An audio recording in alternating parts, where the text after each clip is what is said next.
L'homme qui peut en rendre d'autres sages n'est pas la sagesse en soi, mais le serviteur de la sagesse qui est en lui. Car c'est dans la sagesse que le sage est sage, et celui qui enseigne les gens intelligents n'est pas l'intelligence en soi, mais l'auxiliaire de l'intelligence qui est en lui. Car c'est dans l'intelligence que ceux-là aussi sont intelligents. De même encore, celui qui sait en illuminer d'autres ne saurait être conçu comme la lumière proprement dite, mais comme celui qui prête la lumière qui est en lui, l'envoie à d'autres par l'enseignement, et met en commun avec d'autres le bien qu'il a reçu.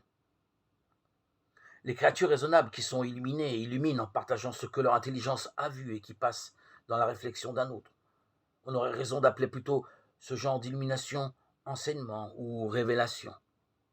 Le Verbe de Dieu, quant à lui, illumine tout homme venant dans le monde.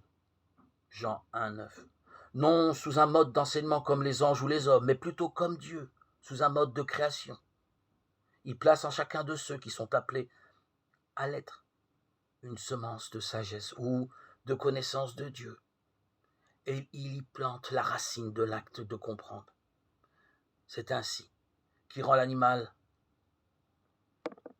raisonnable en le faisant participer de sa propre nature et en mettant dans son intelligence comme des émanations lumineuses de son indicible splendeur selon un mode et une loi connus de lui. Ainsi l'animal,